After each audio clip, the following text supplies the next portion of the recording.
غازی منی block میں خوش آمدید۔ صبح سویرے بحریہ یونیورسٹی کراچی جانا ہوا۔ گزشتہ سال اسی یونیورسٹی میں ہونے والی عالمی سیرت کانفرنس میں ہمارے مقالے نے دوسری پوزیشن حاصل کی تھی۔ اس کی تفصیلات جلد ملاحظہ کیجیے گا۔ ناشتے کے دسترخوان پر بھائی عبدالرب کے ساتھ کاروباری میٹنگ کی۔ آفس آ کر روٹین کے سارے امور نمٹائے۔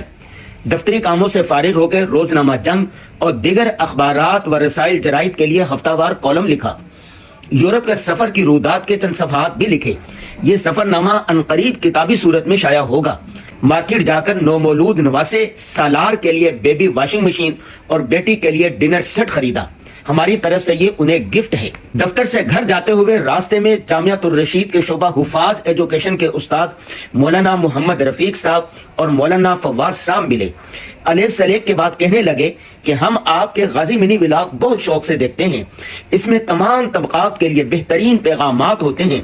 ہم نے ان کا شکریہ ادا کیا اور آگے چل دیے۔ گھر پہنچ کر اپنے یوٹیوب چینل کے لیے ویڈیو ریکارڈ کروائی۔ قرآن پڑھ کر اپنے مرحوم والدین کے لیے ایصال ثواب اور دعائے مغفرت کی۔ تھکاوٹ دور کرنے کے لیے مشین کے ذریعے ورزش کی۔ رات کا کھانا فیملی کے ساتھ کھایا اور جلد سونے کی تیاری کرنے لگے تاکہ صبح تہجد میں اٹھا جا سکے۔ آج کی ضروری بات یہ ہے کہ معاف کرنا سیکھیں۔ اللہ بھی معاف کرنے والوں کو پسند کرتے ہیں۔ اللہ حافظ۔